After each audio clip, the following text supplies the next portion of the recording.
So,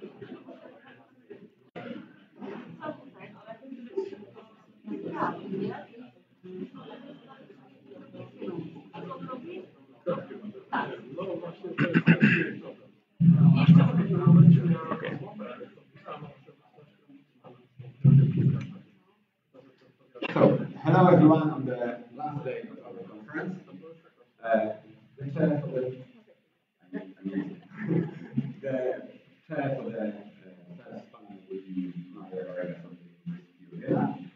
So I'm giving you the microphone, and please we start with the missed paper from the last day, so everything is pushed 20 minutes. Hello everybody, so the first presenter is going to be Denisa Lobova from Moscow University Brno. Thank you so much. She's going to talk about ancient DNA, super exciting. And just one, and then we are going to keeping track as much as we can so we can make up all the time interested. So it's exactly 20 minutes. I'm going to sign you when you have 5 minutes left, and 20 minutes to start. Okay, thank you. Thank you. Can I put it here? Yeah. Thank you. Okay, good. So good morning, everybody. My name is Denisa Zlamova, and I'm a PhD student in Masaryk University in Brno, and I'm focusing on archaeogenetic analysis of past populations. And today I would like to speak about several of the projects that I'm involved in from the perspective of the patterns of connectiveness or the absence of it that were inferred by genetic data. So my research is possible thanks to these 3 projects in particular. Firstly, FORMOR, that is focusing on the population of early medieval Moravia. Then also Histogenes, which is a large project that, can you see how it's shifted? That wasn't intended, so sorry for that. It's focusing on migration period and early Middle Ages and Carpathian Basin and connected regions. And then also there is this new project that doesn't have a logo yet. It's so new, and it is focusing on human resilience in the past. And we are currently in the process of selecting samples for this. But by the end of the project, we are aiming to have genomic data from new 4,000 individuals, which we hope will be a very large step forward in the field. So what we do in these projects is that we retrieve genetic information of individuals, and then we combine it with archaeological, anthropological, and historical data to hopefully learn something new about the past populations. And how do we do that? What exactly can aDNA, which is ancient DNA, bring to the scientific discussion? So in the past decade, it was shown that the analysis of ancient DNA may be crucial for some regions and periods where there is an absence of historical records and written sources, or maybe unclear interpretations of archaeological material. So aDNA may bring a whole new perspective into the scientific discussion and maybe shed light on some long debated questions. So with information that is inferred from ancient DNA, we can for the first time speak about the relation of biological relatedness and kinship practices. And we can also maybe learn about some demographic groups that are often very neglected in historical sources, like women or children. And we can also detect pathogens that plague the populations. And maybe one of the most extensive examples of what can be done with genetic data is a paper that came out just this Wednesday in Nature, and there we revealed the social practices in our communities with genetic data. And we reconstructed, for example, a 9-generation long pedigree, patrilineal pedigree, and we found out that it was women who were connecting the different settlements throughout the region. So in our other projects, and like other projects, we take samples from osteological material in the Brno sampling lab at Masaryk University, and the bone powder then travels to Leipzig, the Max Planck Institute for Evolutionary Anthropology in Leipzig, where DNA is isolated and sequenced, and then our team analyzes the data using the Institute's large computational power and modern facilities, and also bioinformatic pipelines. And today I will be speaking about the results that we obtained so far of more than 900 individuals that from cemeteries in Central Europe that were analyzed as part of different sub-projects of larger projects. So I'm kind of connecting them together for this presentation. I have chosen 4 cemeteries that are presumably connected to the early medieval state of Moravia. That is Pohansko, Mikulčice in Czechia, Garstenau in Austria, and also Nitra in Slovakia. And then 4 other sites in the Zala region in Hungary that, according to historical documents, may also be connected to the state to some extent. And where it was possible, we chose the whole cemetery approach, so we sampled all individuals from one cemetery. The written sources bear evidence of the existence of a Principality of Moravia and the Principality of Nitra in the region in early Middle Ages. And this presumably changed when Duke Mojmír I of Moravia expelled the Duke Pribina from Nitra, thus connecting the 2 principalities and presumably creating what we regard as one of the first documented archaic states in the region. Then Duke Pribina later found shelter, presumably in Zalavar, which is a site we are also analyzing in the project. And then the state lasted until about 906. And although we have some parallels in the neighboring regions that give us hints about the organization of the state, there are still many questions that regard this time period and region that could possibly benefit from ancient DNA analysis. For example, we still don't know what the structure of the studied communities was really like, or what was the relationship between different strongholds in the state, and maybe also compared to similar sites in other regions, in the neighboring regions. And all the processes that took place in the state may be connected to some broader questions, like the birth of aristocracy in Europe in general. So the archaeological situation in the state of Moravia is maybe perfect to shed light on those questions with ancient DNA. And that is because the state presumably only lasted for 70 years, which makes it kind of a frozen frame in time that we can then use to analyze ancient DNA. And also the burial activities ceased after the state disappeared in many of the sites. And that means the archaeological context is not disturbed by subsequent burial activities of later people. So let's get to the exciting part, the results we have so far. It's important to know that we do not have all the data from the sampled individuals yet, but still we can maybe introduce some results. So first, let's take a look at the question of biological interconnectedness of all analyzed sites. Now, as you probably know, you inherit half of your genome from your mother and the other half from your father, and so do your parents. And so gradually, the proportion of the genome you share with your ancestors decreases as they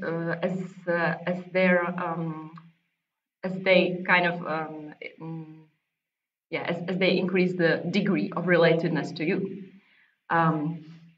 So with the latest methods, we are able to infer relatedness between all pairs of individuals to the 10th degree, because such pairs of people still share the same segments of DNA, and there are less and less of them, of course.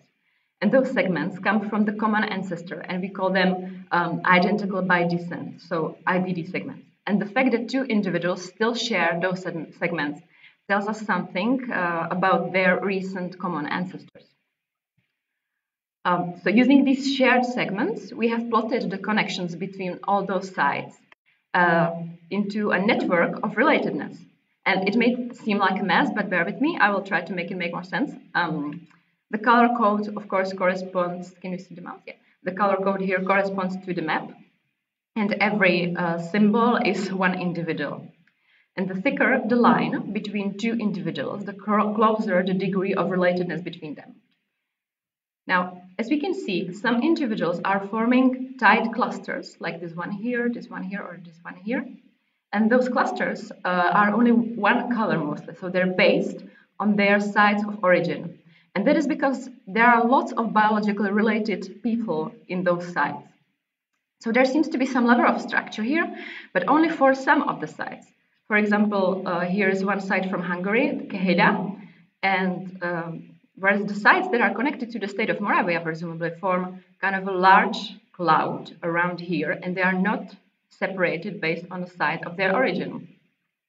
And to see the structure in more context, we have added some reference data from neighboring regions and similar periods that my colleagues are working on. So the extra individuals comprise data from Austria, Germany, and Croatia mostly. So those are maybe some,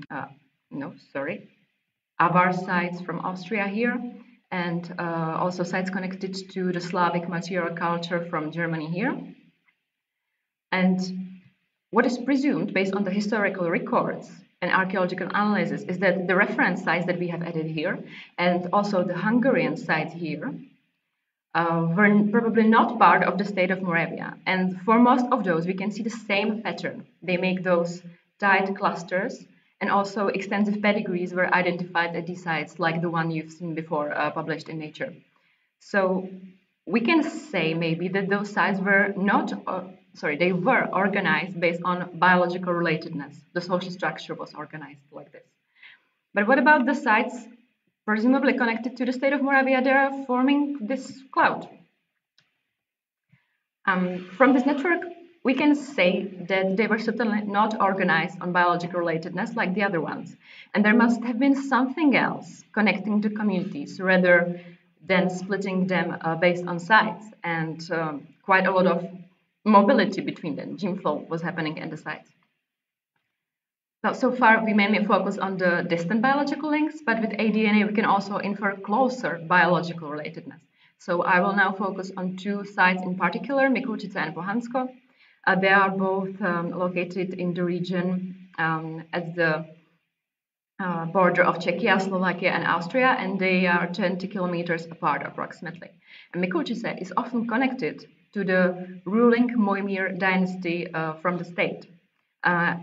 So in Pohansko, we have analyzed multiple parts of the settlements, but the main focus has been on this second church that was located outside the fortification of Pohansko, outside the presumed sphere of the ruler. We sampled all individuals from the cemetery that is around a rotunda, and there were some initial hypotheses based on archaeological interpretation. So one of the hypotheses is that the founder of this church with his family are buried inside the rotunda, and they are the most elite members, if you think. And some maybe other members of the elite, like these women, are buried just outside the church. And then there are also some outsiders that are buried outside the presumed premises of the church, and those are supposed to only loosely be connected to the familia, if you may, and maybe not related to all other individuals at all. So our analysis focused mainly on this presumed founder. That is a very interesting individual because he was buried inside the rotunda on the main axis, his grave lined with stones, and the man was exceptionally tall and robust thanks to his diet that was rich in meat and fish. And so, yeah, what does DNA say about those hypotheses, about the social structure maybe? Yeah, so in Pohansko we found multiple pedigrees that were just too small, like siblings, mother and a daughter, some second-degree relatives, and there are too many to show. But something more interesting seems to be happening here. Because if you recall the initial hypothesis about the founder and his close family being buried inside the rotunda, we can now compare it to biological relatedness. And it turns out that not everything is in accord with the initial interpretation. So here we can see the graves that are colored based on their belonging to a pedigree that is of at least 3 individuals. And in contrast to the expectations, the space inside the rotunda looks like it belongs to members of at least 3 different pedigrees that are not related to each other in any way. And the relatedness, as you can see here or here, spans even beyond the wall. Let's focus on the founder. This is this individual, He indeed has a son that is buried close to him, and also some second-degree infant that is probably his nephew, as this one. But he also has other son that is just outside the rotunda. And there are even 2 individuals inside the rotunda on the most prestigious place that are not biologically related to the founder in any way. They are part of different pedigrees that are connected, and the structure of biological relatedness, this is the pedigree of this infant in particular. So the structure of biological relatedness may tell us something about the history of early medieval elite members in this site. Because this infant that is buried inside the rotunda that has also these related infants outside, was not related to the founder biologically in any way. So we conclude that since he was buried in the most elite place, he must have had another social relationship to the founder that was spanning beyond biological relatedness. But of course, what was this kinship based on? What if the elite status of this individual was based on maybe his biological relatedness to some other elite members, not in this site? What about Mikulčice? And indeed, we found out that some individuals from Pohansko are closely related to individuals from Mikulčice. And the degree of relatedness between them is so close that for the first time we are able to reconstruct pedigrees that are including individuals from different burial sites. And moreover, the pedigrees that can be reconstructed between the sites are larger than those that we can see within those sites. So this one comprises this unrelated individual from the Rotunda. And this reconstructed pedigree maybe hints that the infants from Pohansko, the green ones here, that are buried on such prestigious places, maybe gained their social status based on their relatedness to those individuals from Mikulčice that are here in the red pedigrees. And even there is an interesting part of the pedigree where you can see a father with his 5 adult sons buried at the basilica. So they are kind of split into these 2 parts of the cemetery, and 2 of them are buried along a presumed path that was leading to the entrance of this basilica, and the other ones are buried at the southern wall of the basilica, which also is a very prestigious place. And there is another interesting connection that can maybe tell us what was behind the elite status of the founder and the Pohansko Rotunda. Because we can connect the pedigree of the founder here, sorry, there was a spoiler, yeah, to a pair of siblings from Basilica, those ones, that are also buried along this presumed path to the entrance of the church. And there are 2 ways to reconstruct this pedigree, yeah. But the main thing is that this infant, that is probably the nephew of the founder, is probably also a nephew of those siblings from Basilica. So we are witnessing a creation of connection between 2 elite groups from different sides. And that means that the founder, who was not related biologically to anyone in Mikulčice himself, probably may have sought to create the blood connections for his family, and also then maybe secured those ties to the elites by adopting several children that were connecting to the most elite members of that were close to the ruling dynasties. So to sum up, what we were able to infer from ancient DNA informed us that the way the communities were structured changed from the 8th century to the 9th century CE in Central Europe. That's because the early communities and also some later communities that were not connected to the presumed state of Moravia were built on biological relatedness and patrilineal structures, and the women were the ones connecting those sites together, as we have seen in the latest papers. And in contrast to that, the later communities that were connected to the state were highly interconnected, and that was even through males, not only through women.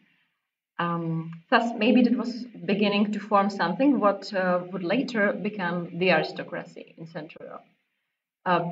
But biological relatedness was not all the elite status was, or the transmission of elite status was based on, as we can see from the Pohansko example from the Rotunda, because the closest kindred of the founder probably contained also an adopted child. So I would like to thank my supervisor, Zuzana Hofmanova, and all the people from Brno, Vienna, Leipzig, and Budapest who helped achieve those results. And also thank you for your attention. I will be happy to answer any questions you might have.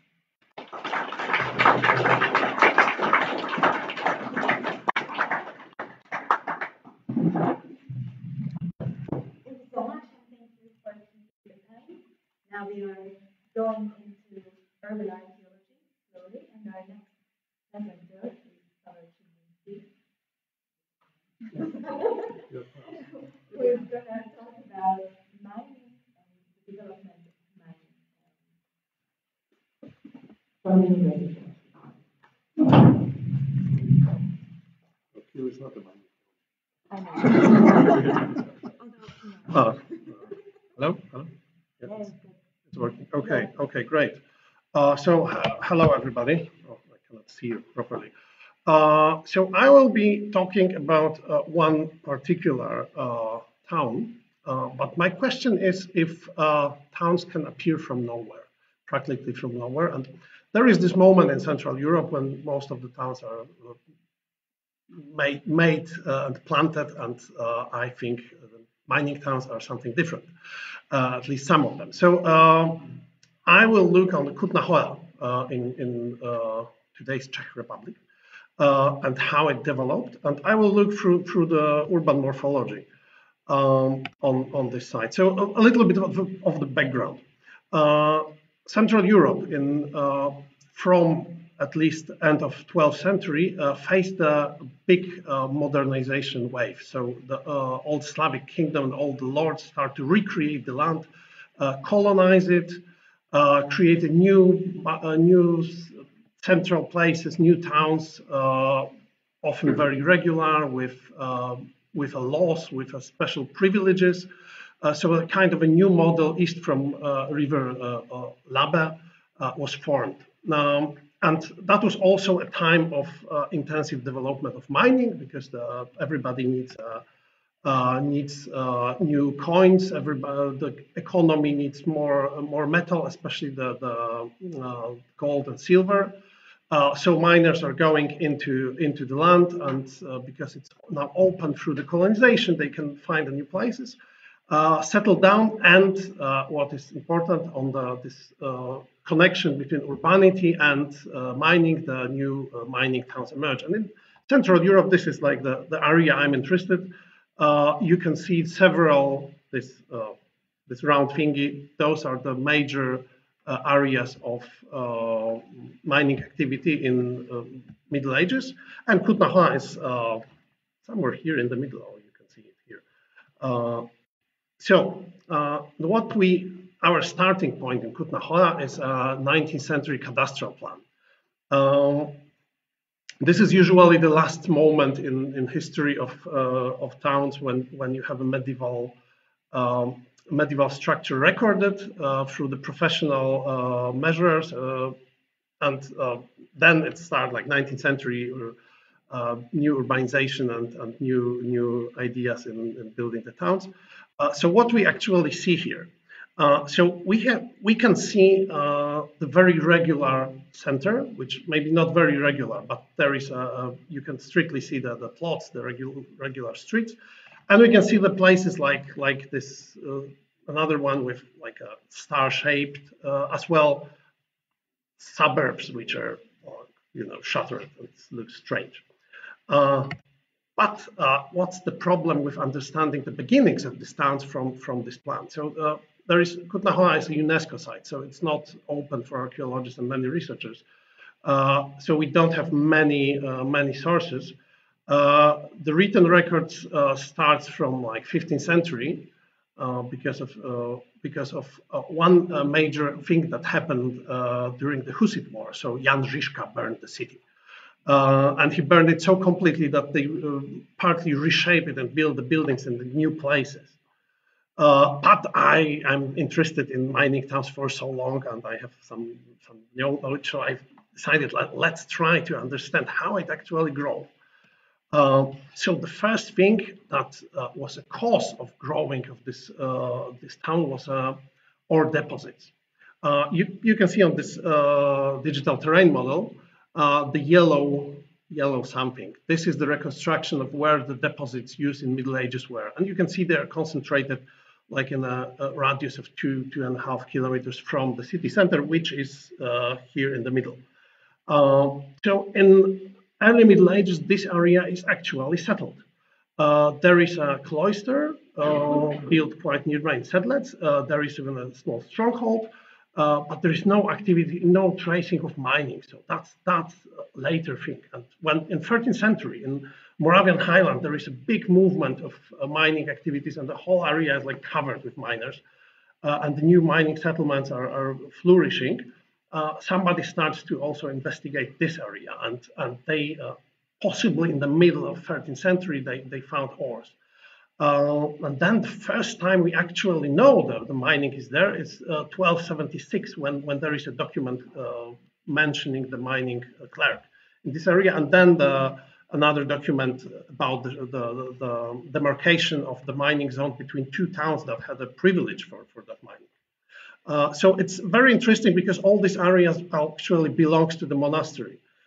So without a monastery formally you couldn't build a town there, but something is happening. But first, another background. So why the mining matters in this case, and what mining is, I will just briefly describe it. So mining is the extracting the ore, in this case, ore from underground, from the underground.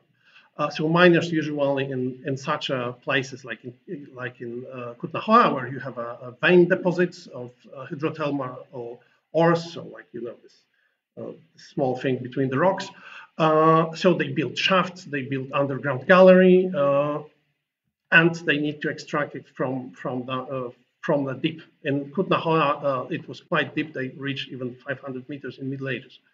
So then, above the ground, there is a whole area of primary processing of ore. So like crushing, crumbling, grinding, and creating the concentrate of ore. And washing, of course. So it requires a lot of land and leave a lot of traces. And then there is a final processing, also getting the metal, so smelting, and it's also done somewhere usually in the vicinity of such a places. And these activities created a certain landscape. So the whole deposit is quite big, but we'll concentrate here only on this small part of the town. So what you see here, it's like an elevation model with borders of a future town. So the first one, this one is the oldest part, and this was the extension made in 15th century. Here you have a river where probably deposits were discovered, and this is exactly the place where town was finally is until today. So this is, I hope you can distinguish the details on it. This is the map where I put the mining deposits, the reconstruction of them, and all the yellow spots are and yellow thingy are the heaps of mining wastes that were preserved in the city, and the people built on them actually in the later period. And they were found during or excavation examination or during some just digging of in the infrastructure, water supply, whatever. And the red dots are the possible or preserved shafts that were working in the city. And we know that mining was not present in the city, like in the center, most probably in the 15th century. But in the moment when towns start to grow, for sure, people were digging there. So you have all this area probably was covered with shafts, roads, channels, washers. But still, somehow it led to miners came to that place. So why miners started to settle all around? This is a kind of a tradition for them. If you look all around Central Europe and even Western Europe, miners as groups of free people or groups of people working together and living in the communities, they tend to settle next to their work.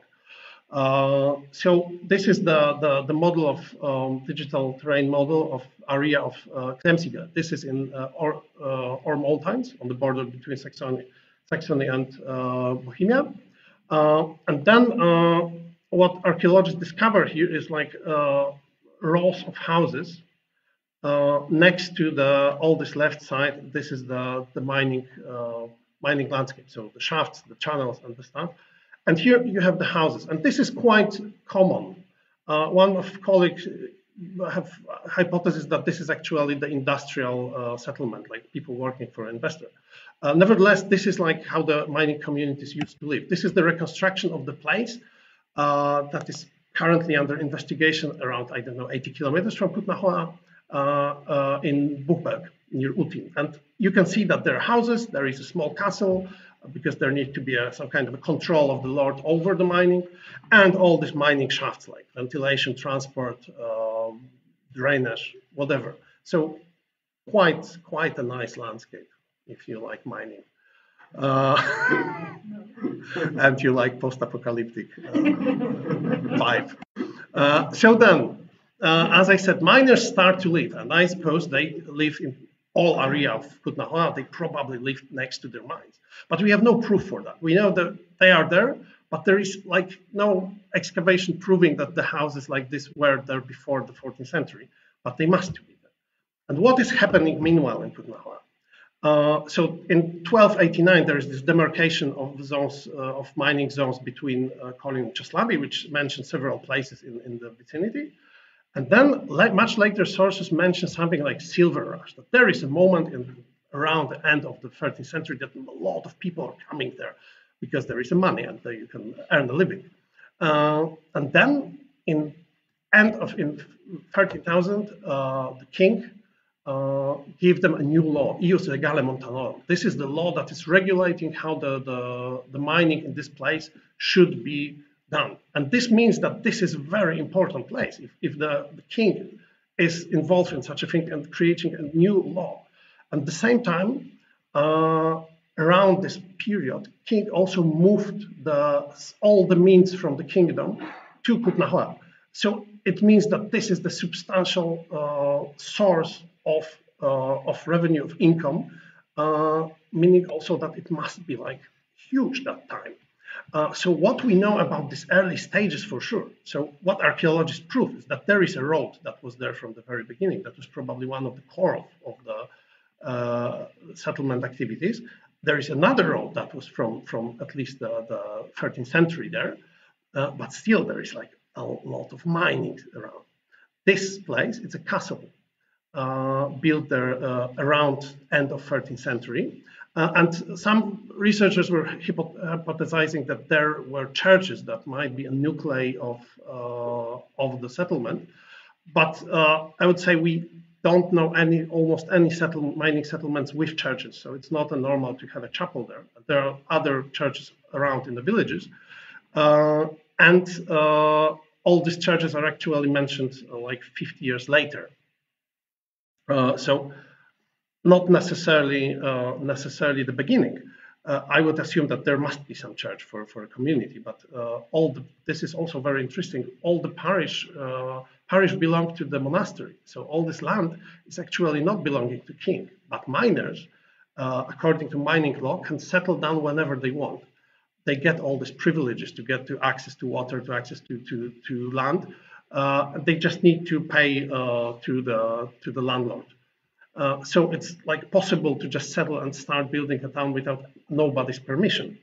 I suppose was quite irritating, and there was a lot of tensions for a certain moment between the authority of mining settlement and the cloister, because the cloister wants more money from that.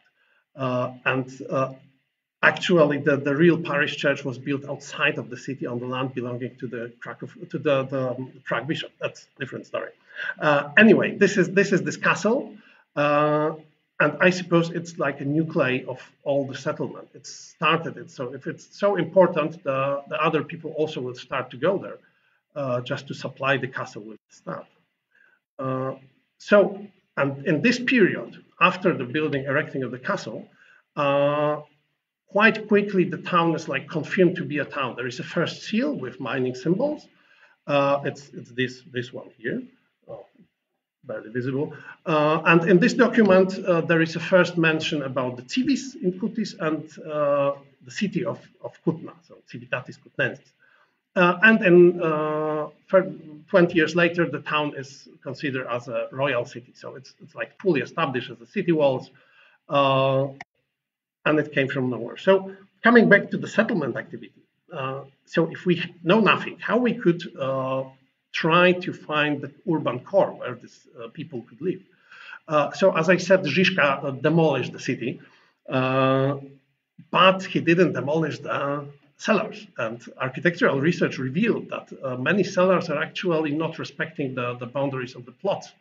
and they are not exactly in the same place, and they are going under the street. So we can suppose that the street network was different, and all these places are concentrated in this area. So we can assume that, yeah, that's very initial reconstruction. I finished it recently. I'm currently working on that, so it's not like accurate metrics. I know I have my. So I suppose that miners built all their houses first along the major routes and between the fields, as they used to do in other places. And this place was later settled by the maybe non-mining community. And together with sealing some of mining works, because we know when the town is like grown up, there is steel mines working like a major shafts. They don't need a lot of shafts. They just need a big transportation shafts and ventilation shafts that can be between the houses. But still, people actually are living in the mine. And this is where, this is another thing I did. So those are the houses that were recorded as Gothic. So the raspberry color, I would say. And the houses that were considered as a pre-Hussite. It's like hard to date because there's not many architectural details. And you can see they are usually concentrated around this oldest part I mentioned. But then until probably the late Middle Ages, most of the town was built up. And the fringes of the town were actually the industrial zone. So there is a place with a factory of mining lamps. They found 50,000 of them in one pit. And probably there's more such places. Maybe somebody will excavate in the future. And then, so what actually happened? I think it's what happened in Kutna Hora is what Michael Smith called recently in his last book, energizing crowd. So this is the town that was not planted by the Lord. It's the town that the Lord had to plant because it was already there. So there was the trigger for this urbanization was this accumulated resources. And thanks to like their flow, the people accumulated there. And the capital came. So the capital was necessary to extract the ore. It was quite deep. So then with the capital came the people with power, people with social needs. And from interaction between these people, you have this emergence of urban functions. So if you have miners, they are not only digging, they need to eat, they need supplies, they need trade, they need pubs. So and in certain moment, it's just working and the king is coming. I suppose this town could look in certain moment as all this like Klondike. There is a certain pattern in the history. I'll try to prove it before the retirement. So, and then there is this regulation by the king, and it's became the second city of the kingdom of Bohemia, and one of the like peril, and they built one of the biggest church in Central Europe, and should definitely visit. So, thank you.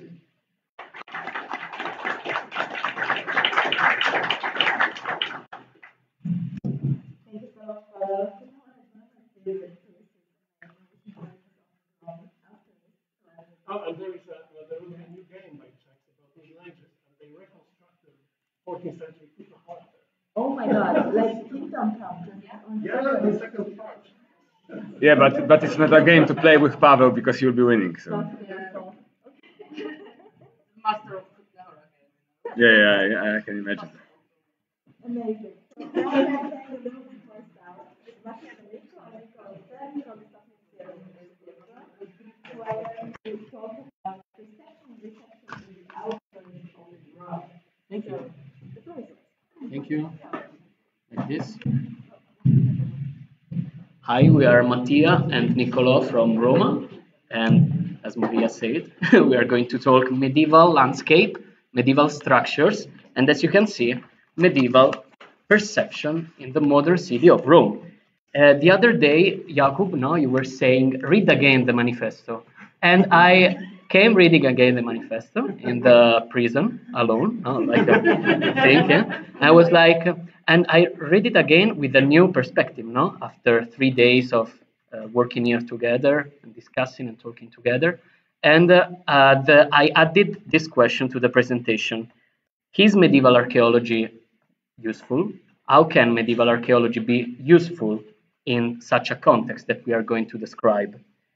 Because if it's true that one of the most fascinating traits of archaeological research is knowing how to read the history of territories like the one that you see here, with different tools that those normally available to citizens that live them, in such a way as to understand the lives of those who preceded us through the archaeological data, what happens when this predisposition to analyze the dynamics of the territory through the study of the ancient has to deal with an urban context in which the traces of the same past seem to be a source of disturbance?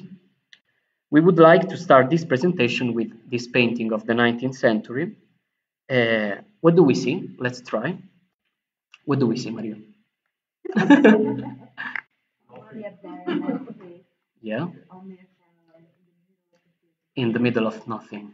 That's today is the modern neighborhood of Torre Spaccata, in Italian, Broken Tower. So we are going to start now understanding what's happening in the Roman confusing and polluted and disturbing outskirts in which we live. So a frame of that original Roman countryside in Italian Agro Romano that during the last century was completely modified, as you can see, by the urbanization of what has become the large and heterogeneous suburbs of Rome.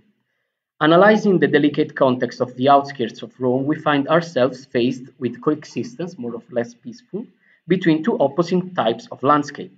On one hand, in fact, the Roman countryside still survives, a bit patchy, while on the other, the new urban agglomeration which arose outside the Aurelian walls since the 20th century have generated a new city shaped anything but defined, transforming what was the Roman countryside into the outskirts of the new capital of Italy. In a sector of the city in which where archaeological data is therefore perceived as an annoying rudere, this very beautiful Italian word for ruin, or just like in San Giovanni case, or just that ancient thing that stops us to run faster with our cars, the protection, enjoyment, and enhancement of cultural contexts and material testimonies that the past has left us seem to become a question of secondary importance.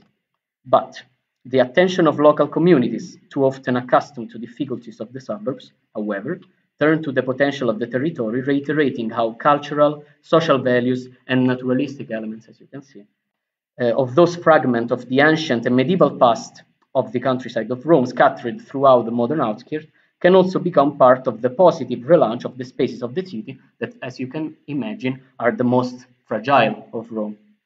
So for this reason, we decided to discuss about the case study of the southeastern part of the outskirts, once countryside of Rome, a place of the modern city where numerous medieval archaeological pre-existences and high urban density mix in a very particular way and in a very, very narrow area of the city, as you can see from the kilometers. So in a very narrow part of the outskirts of Rome, we have a lot of medieval pre-existences. In this case, we are going to talk, of course, about towers. So let's try to understand which kind of structures and which kind of medieval landscape we are talking about, and in which ways they are connected to the historical and archaeological features of European Middle Ages. So the medieval landscape that we are describing was shaped by a particular phenomenon called the Italian incasamento, a word that the French historian and archaeologist Jean Prost created by similarity to the word incastellamento, encastellation, as a starting point to describe the management of the territory from a defensive, residential, and productive point of view through structures called in Italian casali. These farmhouses fought and realized to manage the countryside of Rome, adopting the same architectural and structural features of the castle built by noble families and urban society members during the late Middle Ages in the Roman region. During the last phases of the Middle Ages and during the late Middle Ages, the Castellation phenomenon had characterized Italian and European territory with the construction of powerful structures, castra and ladim, with defensive and symbolic characteristics, such as towers, fortification, and defense systems, in order to guarantee a sense of protection and control and militarization of the territory.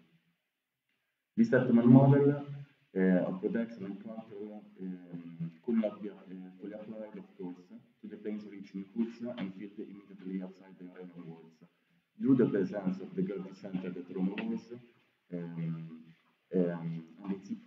the territory subject to it, which prevented the rise of massive fortified structures such as castles. One of the examples of the encastellation's failure in the Roman countryside, immediately outside what today is the center of the city, is the Castrum Caetani that we can see in the slide. Realized and built in 1302 by the Caetanis family under the rule of Pope Bonifacius VIII, in order to control a very important point of the Appian Way with checkpoint and tax collectors. The castle survived just for 1 year due to the political situation and the loss of power of the Tovar family and due to the proximity to Rome. It was impossible, in fact, to build structures that could guarantee at the same time form of stable residentiality to the farmers and workers of the Roman countryside, and create an unique pole, a new urban center, at least in the first 10-15 kilometers outside the waterfront of Rome. The adopted strategy was therefore the building of Casalia, which is turning the historical and geographical sources are referring not just to the structures realized in 2 phases during the 1980s, but also to the states and the center of farm, which the farmhouse was the production center, such the one of Magara represented in the slide. When these structures were built in 2 periods that the historians and archaeologists recognize as 2 different phases. The first, called Primo Incasalamento, occurred between the 12th and 13th centuries, upon laying an ecclesiastical commission, while the second, between 14th and 16th centuries, was characterized by massive land management, by the prevalent use of grazing and extensive agriculture, and by the almost total depopulation and abandonment of the countryside, most likely related to the Black Death Plague.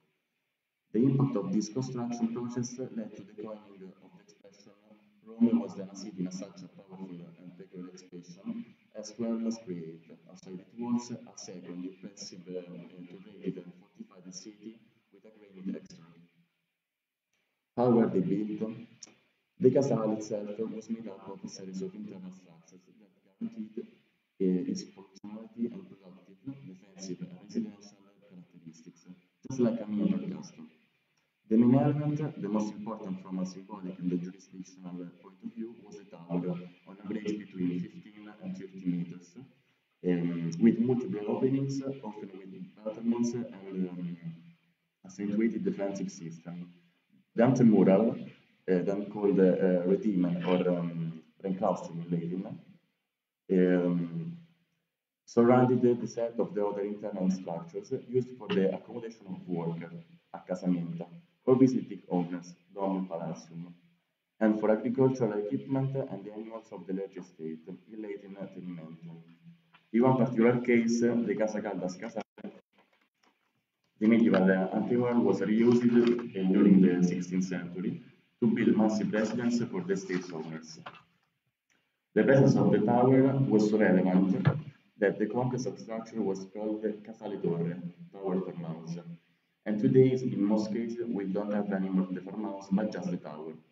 These structures were built with material typical of the area, such as stuff, brick, local stone, together with reused with ancient Roman material reused, such as marble and flakes of stone paling.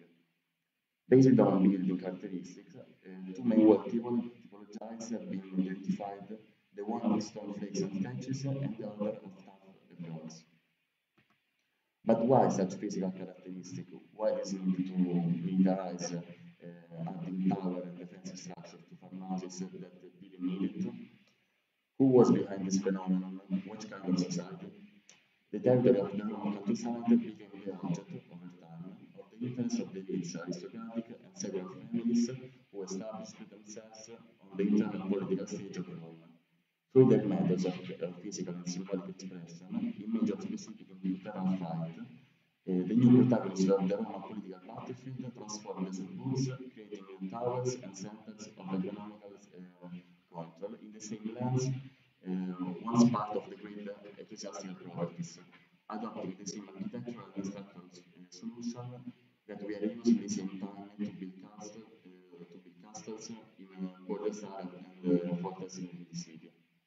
Pope Celestinus III, for example, was just one member of the Rubens family that tried to parcel out the suburban and shaping it with their expression of powers. Such attempts were sometimes limited by some figures like Cardinal Gambaro, that during his mandate as Senator of Rome at the end of the 13th century ordered the demolition of numerous towers inside and outside Rome in our study area. One example, thank you. One example that is strictly connected to our storytelling is Guadralis. Repeat this name, Guadralis. Repeat. Guadralis. No, it's important because otherwise you don't understand. Guadralis, a man that, according to the historical and archival sources, rented from the monastery of Sant'Alessio a piece of land in 1146, where later was built a casale, the farmhouse, with a tower, the antemural, and structures for agricultural purposes. The thing that Guadralis could not imagine is that after 880 years, the same piece of land, today a modern neighborhood of Rome, is named Quadraro, after his Latin name. Still today, the name of the tower is Torre del Quadraro, passing down Guadralis' memory in the name of the suburbs in an incredible way after centuries. So the question is very simple. In which way a medieval structure, a medieval landscape, the medieval landscape and people of the Roman countryside still influence the modern life of Rome? In which ways the original Middle Ages of the Roman countryside are perceived and received in that same urban area that has changed its landscape, functional and cultural structure? And again, which kind of present for structures, witnesses and part of the medieval landscape meant as the result of human nature interaction during late Middle Ages, of course, that today are defunctionalized and decontextualized, and consequently, which kind of identity for buildings that originally were part of an ancient rural identity of the countryside, and that now are in a part of the city born without proper previous cultural identities. Let's do a little, just a quick example from the area in which we live, that is the 6th district of Rome. How many neighborhoods called tower you can see in red, no? A lot. Or if not towers, something that is linked to fortification, like castle in this case, okay? They are all neighborhoods of this modern part of Rome. Everywhere we go in the Roman outskirts, tracks and relics of this ancient arrangement of the rural landscape appear between modern buildings on the margins of modern neighborhoods, but more important, in the toponymy that influences, of course, Romans' lives. For example, does a normal student from Tor Vergata University, our very little brother, know that when he's talking about his academic education, he's talking about a medieval tower, a medieval casale, built for order of the Magister Stephanus during the last year of 13th century, with bricks and tough blocks from here, Vergata, divided, made with different materials, no more existing? Does he know that he is relating his cultural identity in a certain way to a physical structure? What we noticed as students and passionate about the medieval history and archaeology of the places where we live is that the local communities of the areas that we are talking about, the same that in their names contain towers' name, are really interested and passionate about their territory's history and past. And in a certain way, they care about it. Especially if we are talking about places like the modern neighborhoods of Rome, of the Roman countryside, created by changing in a total and radical way the previous environmental context, and thought to be lived during the 50s, the 60s, and the 70s, like for example my grandfather, by Italian people coming to Rome for a better life to find a new job from other regions. A new, really new urban identity in place of the previous rural medieval one survived along the modern age. What we wanted to share with you is the experience of people that are really used to cross parts of the neighborhood that they live in without knowing their origins or their previous cultural identity. We did it walking in several locations where it was possible, like in this case for me, to describe some towers like the one that we don't see here but the little baby sees. The Torre Spaccata, literally the broken tower. Why this name? Maybe because it's simply broken.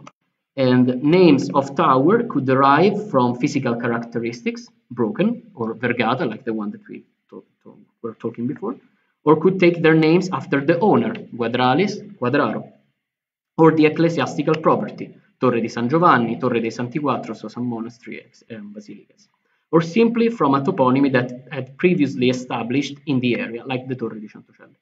In this case, you can see how the medieval tower, really ruined, broken, was built on the ruins of an ancient tombs reusing Roman materials, maybe of the 2nd century AD.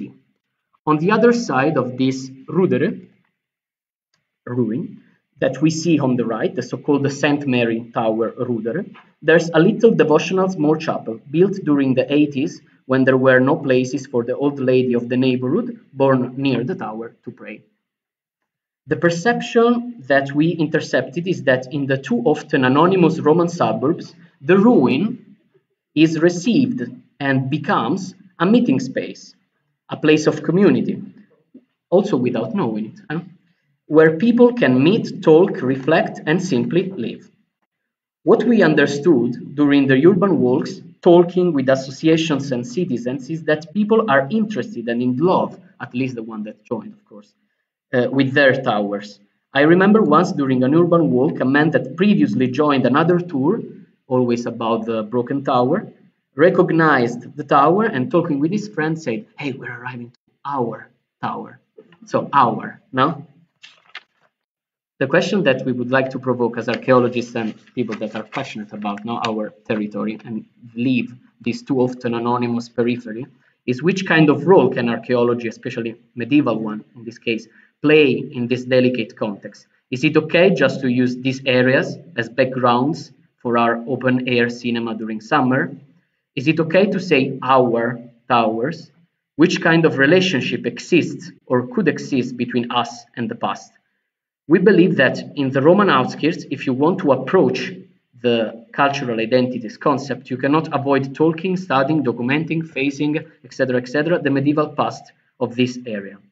A medieval past that's not just tower, of course, but as showed by the archaeological excavation that occurred on one sector of this area, Broken Tower neighborhood, 2006, also fingerprints, animals and human ones, dated by archaeologists to the beginning of the 2nd millennium AD.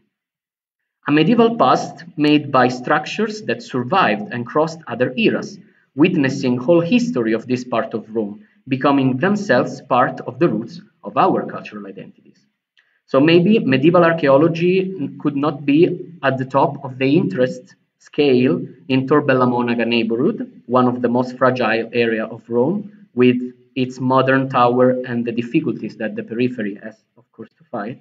But nothing can stop us to say that the toponymy of the neighborhood comes from, again, medieval structures. You can see Tor Bella Monaca. That stands for beautiful nun tower, and not because there was a pretty monk inside, but from the deformation of the Latin name of Paolo Monaco, the original owner during Middle Age of the farmhouse tower. So maybe we cannot say that the Torre di Centocelle, built in 12th century and documented in a letter of Pope Honorius III in 1216, is mine or ours, but reflecting about the cultural value of this magnificent landmark still today, also if surrounded by buildings, modern neighborhoods, we cannot avoid thinking that this is part of our identity of citizens of this urban periphery of Rome, whose once protagonists were towers. A tower, the one of Centocelle, so felt by the citizens of the neighborhood that entered in one school program, in one middle school, and I joined that. I made a sort of presentation, not very funny, like I tried to do this one, not to be so boring. And as a result, the collaboration between local administration, churches, school, and local communities with the evening lightning of the tower. We could summarize all this effort and love with the sentence that that day was chosen. Light passes through every crack of antiquity. Every crack, we could say, let's light, new ideas, new motivation, new study, come from the study of the past, especially in this case, of the medieval past of the Roman countryside, with its testimonies that help us understand in a better way the origins and formation of the place that we live and love. So, to sum up, we are going to try to answer this question. Is medieval archaeology useful? Which kind of role for a ruin, for a tower, in this case, that is perceived far away and a forgotten, for a forgotten past? We think that, as the manifesto says, yes, medieval archaeology can be relevant, empowering, illuminating, especially in contexts such this one, in a periphery area, where archaeologists can document, continue to study, no, narrate, and support local communities with their instruments and tools. These towers were described at the beginning of 20th century as wounded and petrified giants. We think that these giants, now surrounded by the modern neighborhoods and the modern urban areas that place them on the margins, are, for their cultural and community importance, more than ever necessary and indispensable. Thank you.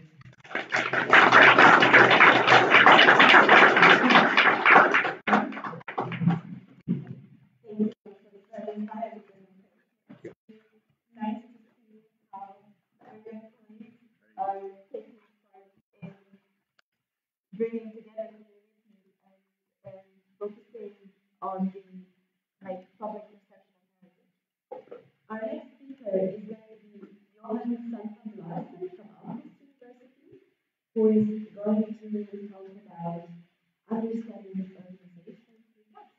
So please.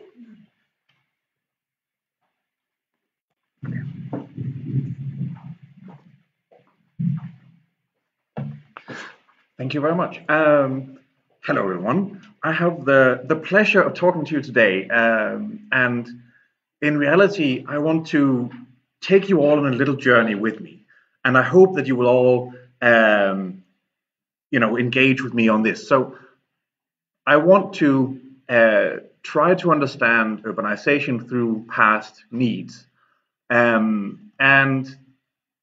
What is the past? We always try to understand it. We're trying to investigate it. We do all sorts to try and approach this past, even though it's not really tangible.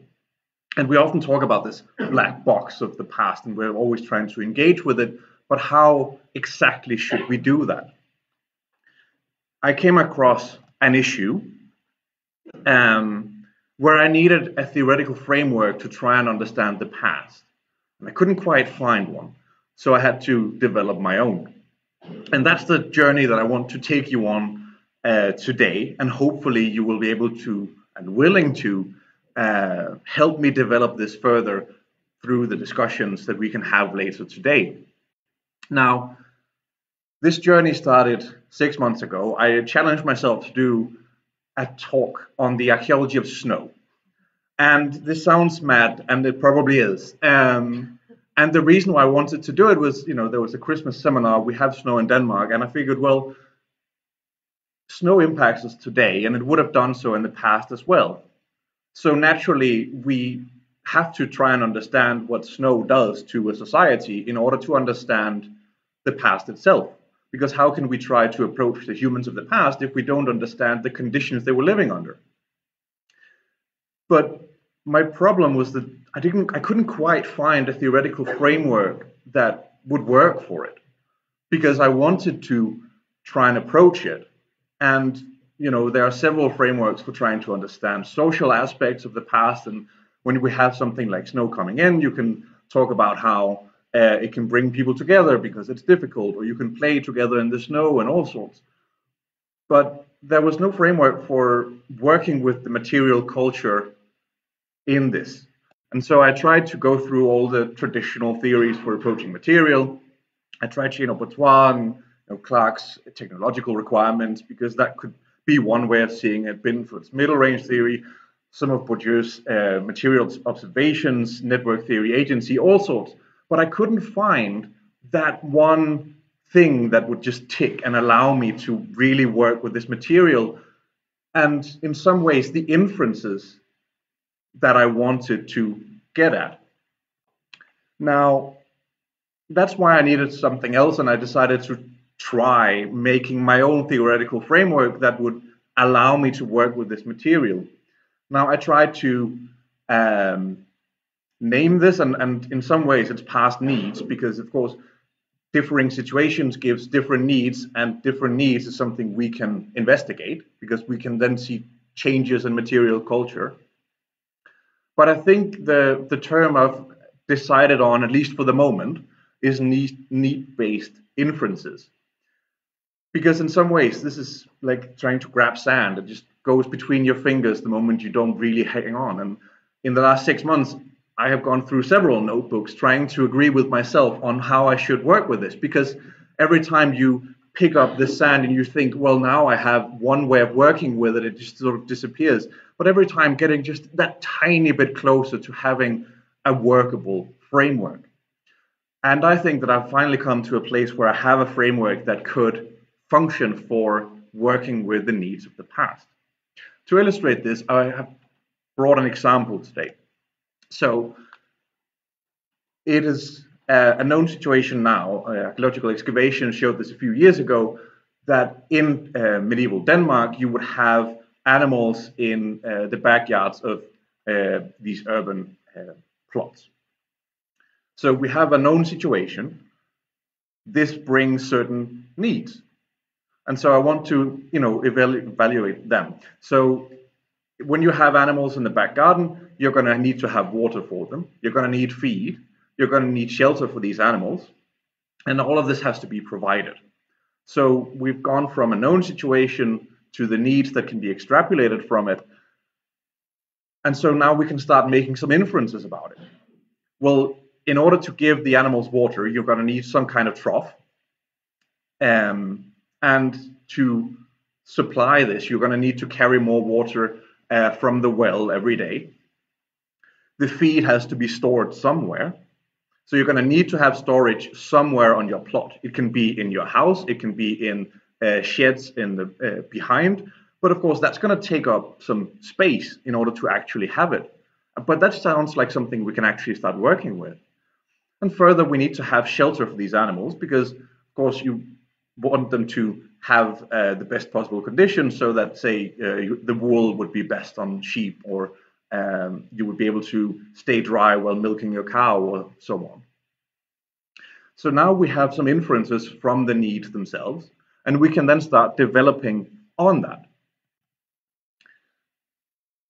Because now we have some testable statements. We have something that we can actually start to look at. We have some material culture in some way. And so as archaeologists, we can try to approach this.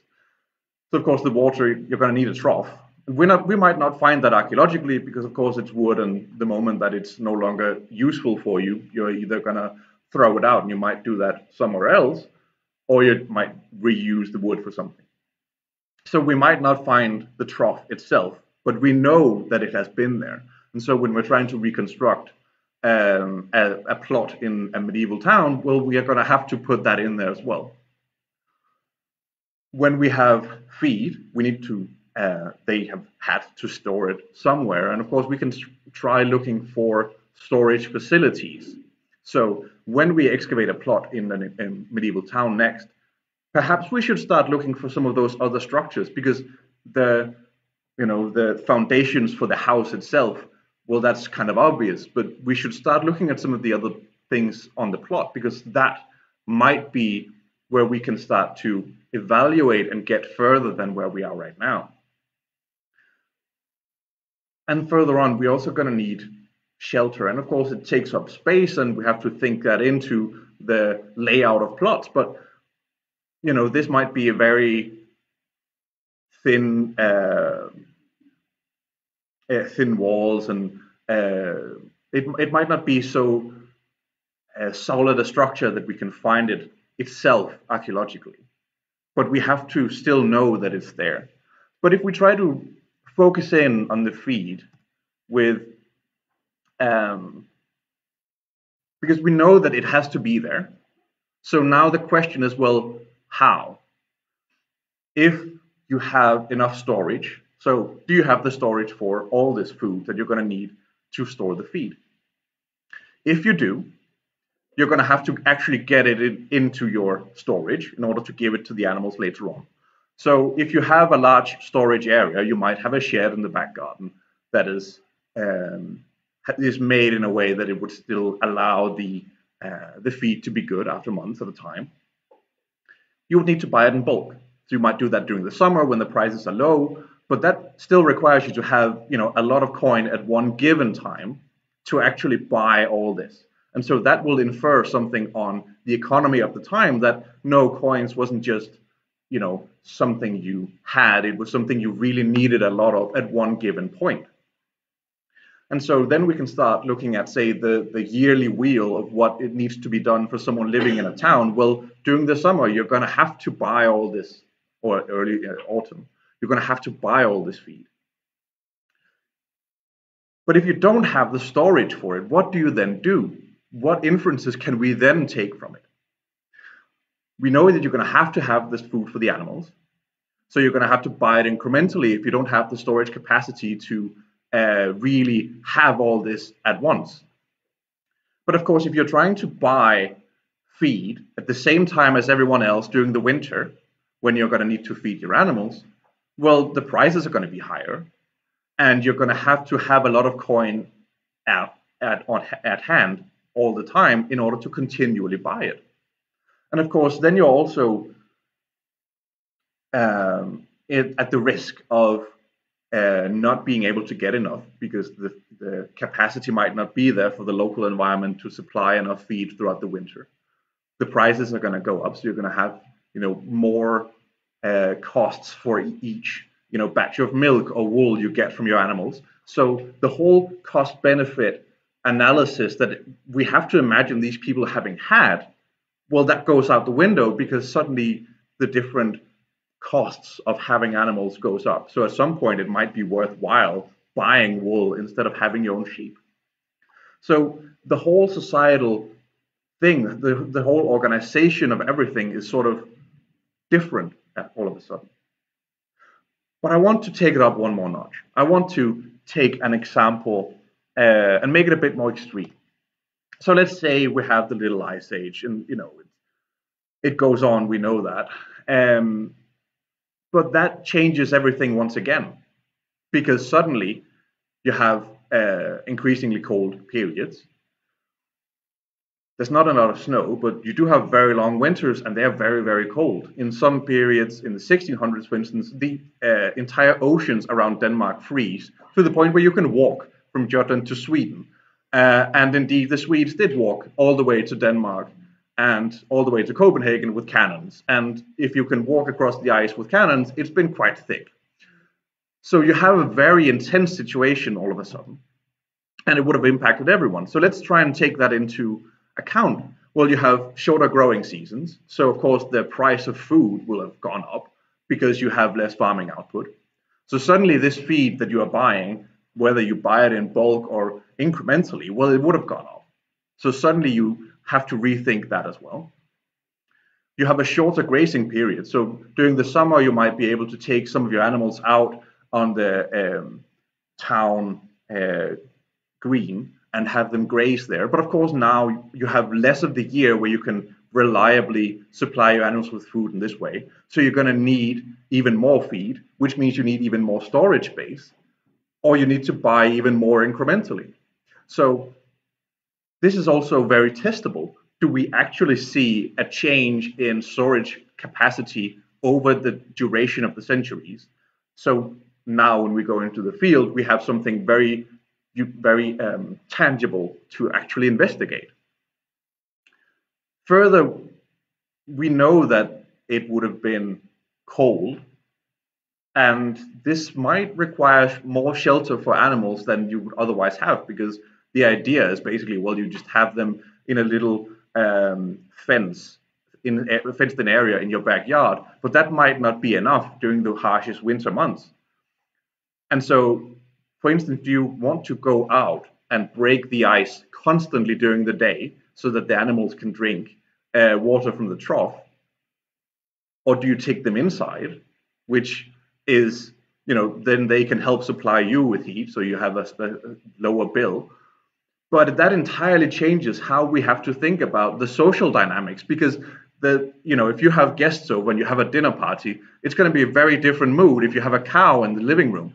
And so that's something we have to take into account, but we don't have that at the moment, because we usually don't go for these inferences, because very often we will look at a material, we will investigate it, but we don't necessarily go further with needs and inferences. And that's what I needed for my for my work, and that's why I had to sort of create this theoretical framework to work from. So now that we have the situation, what do we do? I mean, this is just one example, but I wanted to try and set up this theoretical framework in a way that people can work with it, so that it's not just this one example, but a formula you can try to follow in order to investigate other aspects further. So essentially, we're going to start with a known situation. In this case, it was that animals were being kept in the backyards. That's something that we can see archaeologically. It's been shown and tested through that. So we have a known situation, and we can make some inferences from that already. So some inferences from that would be, well, your economy is not yet so specialized that you don't do things yourself at home. You still have animals that you slaughter and use. So we're still dealing with an economy that's not entirely specialized. That's a decent inference to make from it. But of course, we want to go further. So with this known situation, we can start taking a look at the needs that this would entail. And this doesn't just go for having animals in the backyard. Any situation that you set up, from our archaeological knowledge, is something that we can use for this. And of course, we have inferences from that. In this case, the inferences were that that the people back then would have had to get more feed and store it. And that takes us to the testable statements. So we're going from this very intangible to the very tangible by having testable statements. So for instance, do we have storage in sheds in the back part of plots? Do we have storage in the basements? Do we have storage on the lofts? And if so, how can we see it? So for instance, in Denmark, you might have a crane on the front of the building to take a material inside, but but it's not everywhere. And so in the houses where that's not the case, do you then have staircases and facilities to take things to the roof, or how do you actually go about storing? And once we have these testable statements, things we can actually look for as archaeologists, we can start making inferences again about, well, what does that then mean? In this case, we have a situation where either you have enough storage space, and then the inference from that would be you have to buy in bulk, which is expensive, but it's still something you can buy when it's cheaper. Alternatively, you don't have enough storage, you have to buy incrementally, and that changes your entire dynamic throughout the year. And this doesn't just go for having animals in your backyard, it would also go for having enough firewood to heat yourself during the longer and longer winters.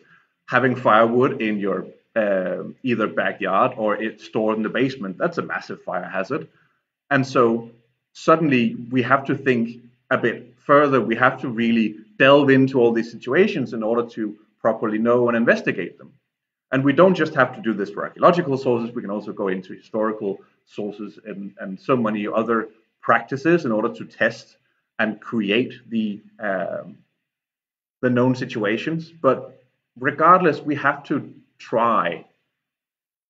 And my hope is that with this need-based inference, or these need-based inferences, that we can get a bit closer to the past. And so that this black box that we're still trying to utilize and still trying to get closer to can get just a tiny bit less dark. And so hopefully we can get just a tiny bit more knowledgeable about the people of the past so that we can use it to gain more information and to learn more about ourselves today. Thank you.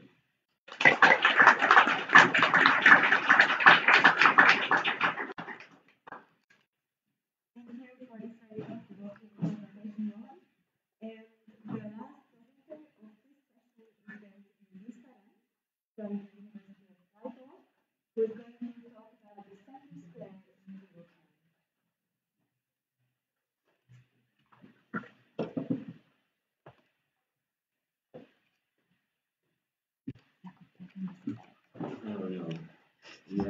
Starts again. I'm so sorry. It's okay. Okay, I'll speak very loud. Okay. I'll talk faster. Yeah, well, hello. Thank you that I can be here. I'm going to present a bit of my ongoing PhD research. This is a very short outline of the presentation, so I'll give a small introduction to the medieval town square, and then I have 2 case studies which I want to present to show the different developments that such a town square actually can take. Looking at different cities in Europe, it seems as if the town square is a very important urban element, and it would be easy to see it as a key element of the medieval city alongside the city hall, the cathedral, and the city walls. After all, the town square forms the heart of the city as an economic, social, and political center, giving space for markets, gatherings, and proclamations. But when taking a closer look, it becomes obvious that the town square is not as typical as it may seem. In fact, the medieval town square can have a vast variety of origins and developments, which is why an analysis on an individual basis concerning its appearance, function, and development is important, and by combining archaeological sources with written and pictorial records, the various aspects of this urban feature can be traced. As a consequence, possible regional and trans-regional tendencies, as well as similarities and differences, can possibly be outlined. A detailed analysis can also give an important insight into the town's development and structure in general. The developments, as well as the shifts in importance and perception concerning the town square, can be seen as a reflection of the economic, social, and political changes and dynamics in the city as they manifest themselves on the square.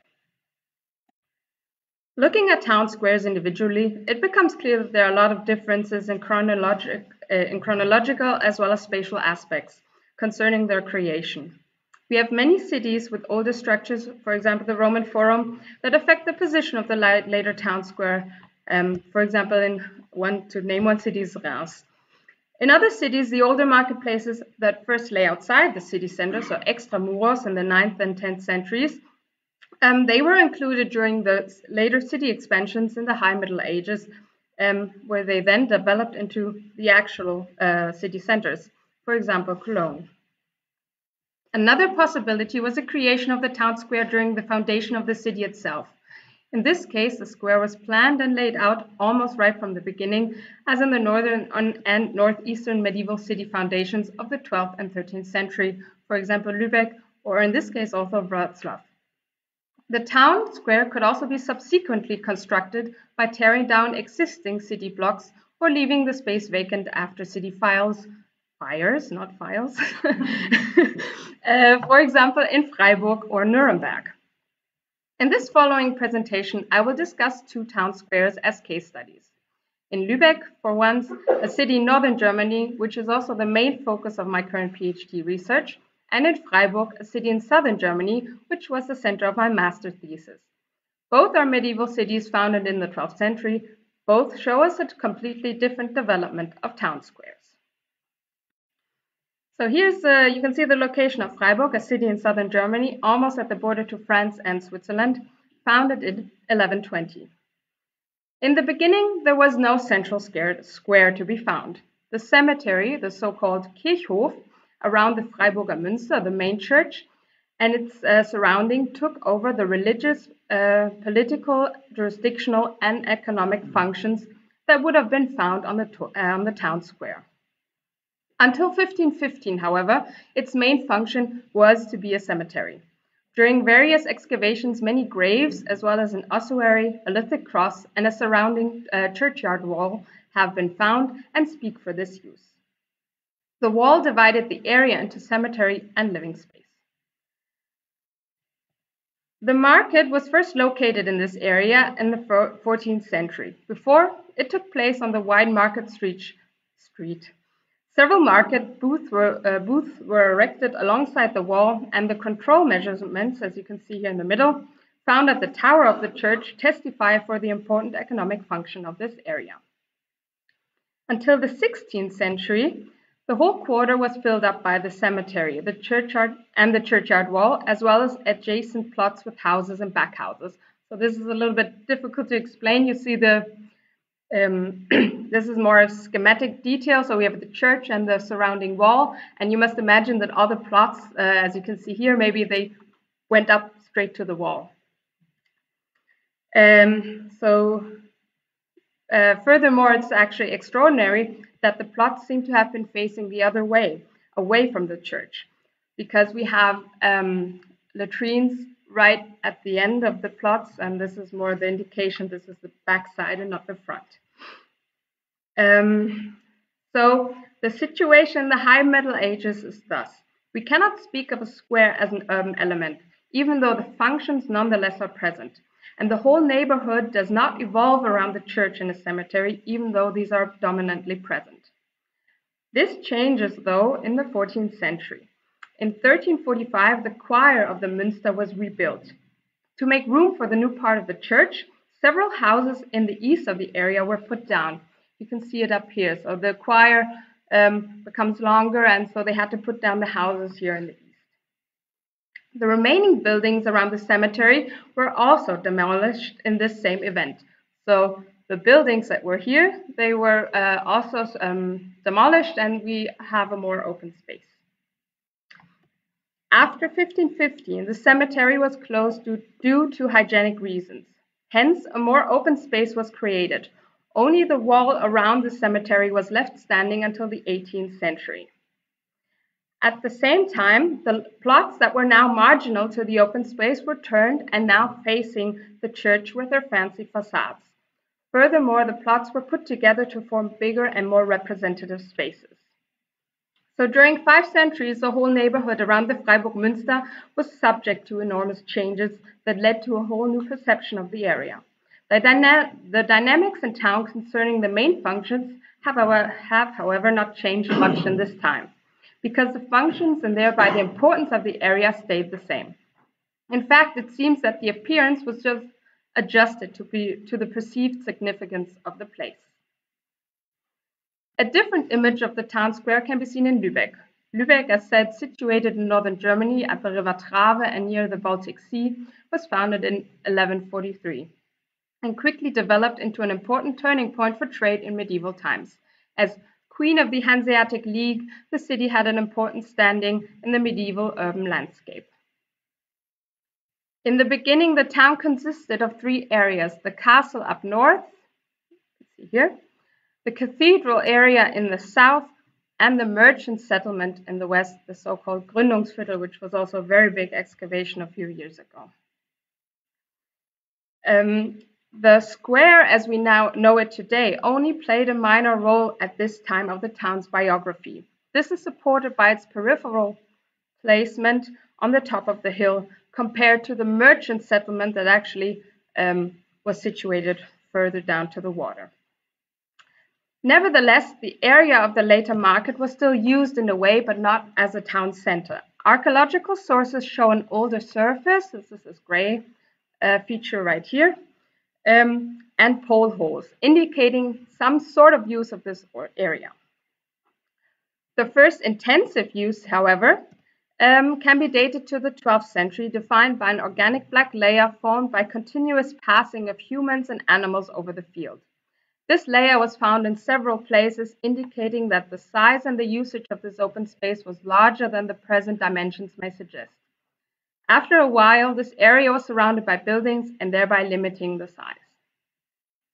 The prime time of the town square in Lübeck started in the 13th century, a time when Lübeck itself flourished, first under Danish rule and then later as a free city.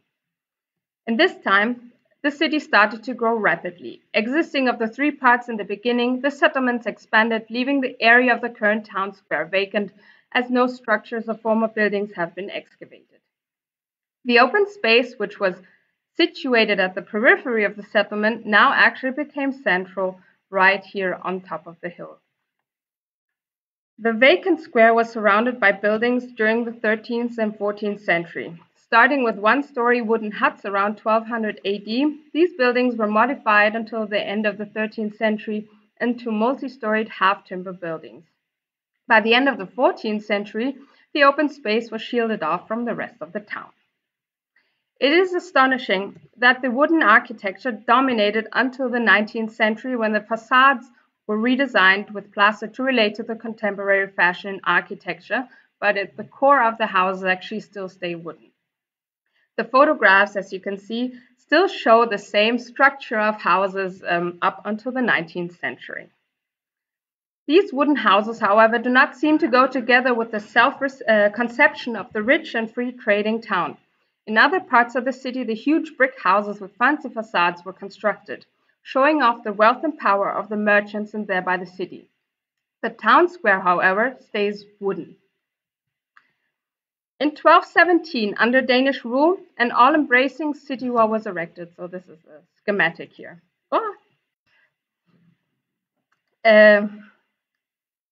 So the city wall then cut through the former marketplace that was at the bottom of the merchant settlement, which is right here. So this was the area of the former marketplace, and the city wall, as you can see, cut right through it.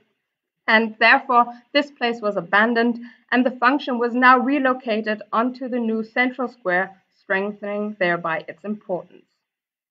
While the overseas trade was still located around the harbor and this merchant settlement, the daily market now took place on top of the town square. The whole area devoted itself to trade and production, as we can see in small finds and the type of housing with these multi-storied houses. Written sources speak of about 1,000 market areas and stalls in the town of Lübeck in the 14th century, many which are located on and around the central market square.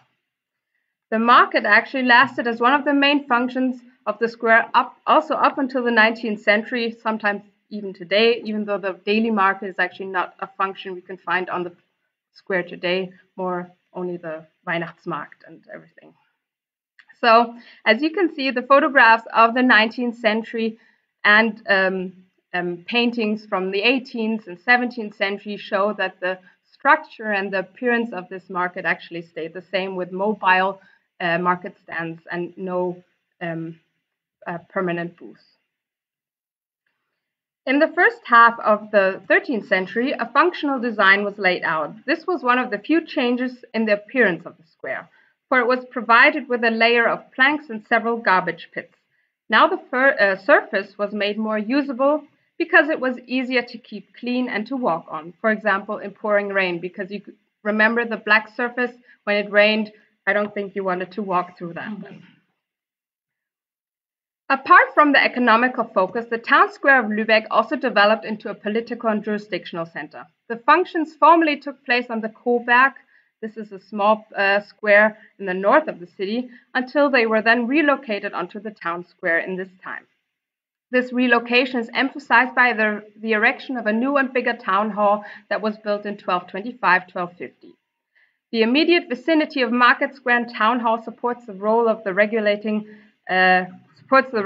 role of the town officials that they had to fulfill. So in a short summary, it becomes clear that in Lübeck, no extensive changes in the layout and appearance took place after the town square was once established. Only a change on perception and importance from the 13th century onward can be traced, turning this whole area into the central town square of the city and replacing other squares in town. So by comparing Freiburg and Lübeck, we can already see big differences in the development and perception of the medieval town square. While the town square in Lübeck was part of the city structure from the beginning, the necessity of an open square did not seem to be important at first in Freiburg. Though lacking a free space, Freiburg shows signs of centralization, just as Lübeck, at least for most of the functions. The big difference can be seen concerning the market function. In Freiburg, a marketplace was not necessary, as it was held in the broad streets, which is actually typical for the medieval cities in southern Germany. As a change in perception and architecture around the Münster took place and the whole area was reorganized, the market slowly moved to the central area. But it actually did not have to. So one can say that the later town square, we must also remember that the square we see today is actually a result of the 19th century in the end. So the later town square in Freiburg served as a marketplace, but was not erected solely for this reason. Things seem different in Lübeck. While in the beginning market and trade were located down by the water, the open space on top of the hill was barely used. A shift in importance can be traced from the 13th century onward. The daily market function was relocated to this open space. The town itself slowly grew around it, turning it into the central square we have today. Furthermore, by relocating the political and jurisdictional functions onto the central square, the other squares in town were slowly replaced. This development is supported by the change of perception concerning this urban feature. Since the area was now central and more frequently used, it was made more usable with the wooden planks and later the pavements. An architectural upgrade through upper-class houses like in Freiburg cannot be seen, as the buildings remain the same until the 19th century. In both cases, we see a change in perception of the area, as the town slowly evolves around its central square, rendering it the heart of the city. But while we have a drastic change in the city structure of Freiburg when the town square was constructed, the appearance of the square in Lübeck does not seem to change much. On a larger scale, these changes in appearance, perception, and importance of the town square mirror also the dynamics and needs of the town itself.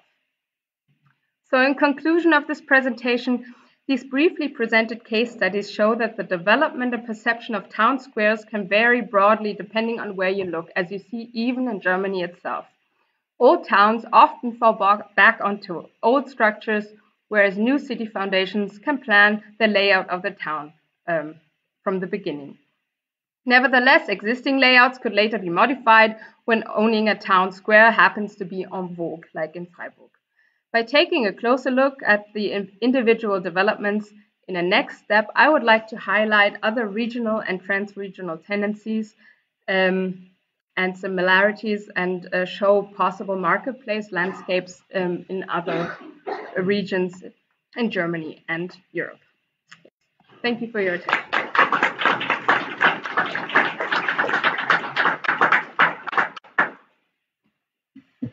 Not reverting anymore, so I'm not going to use it. Thank you so much for this interesting presentation, Lisa, and I would like to thank all of the presenters in this session for bringing us really, really wonderful research all over Europe. And I know this is the morning of the last day, but I'm fairly sure that you guys have questions. So, hands up, please. Yes. I have a question for Lisa. I'm interested if you, in your cross-reference your tool, right, with the people data or some tool for precise detection, or if the genetics is strong enough as a tool to identify different generations.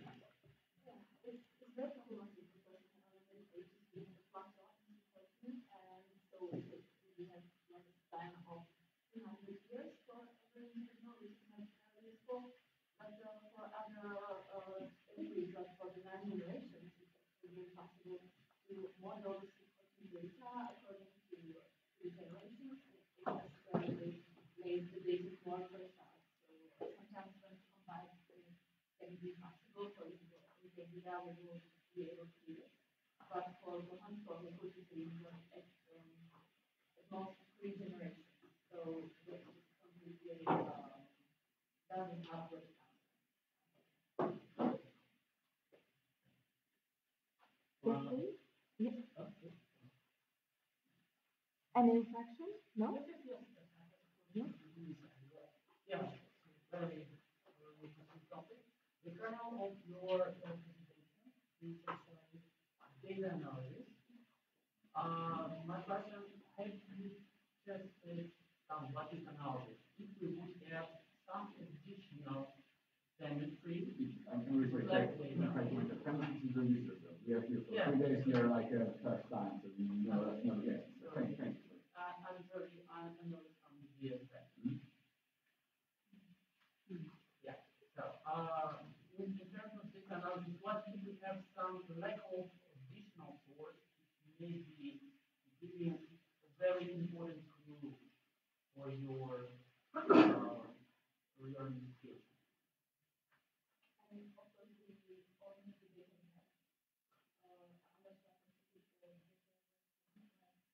For example, if you just turn on, you have some resources from Pannonia, from Moravia, and from Slovakia.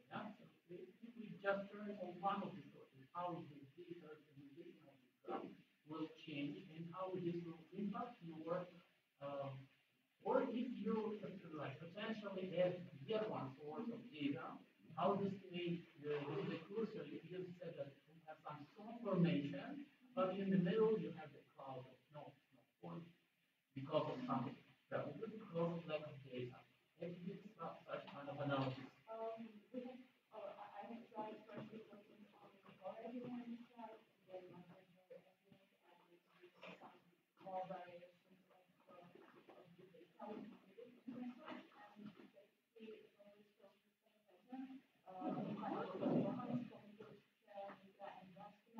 The graph is very same. It's not and the addition of other sites because it's more about some of the things that get more interconnected to those also sites for this kind of information. And also we can see there are some internals that are high connected, so they are the same connections and some who only have one on now. Thank you. Carlos would like to just some sparse points on your activity. If I would make an analysis of my application for the document, there would be any direction. But we might understand much which not different.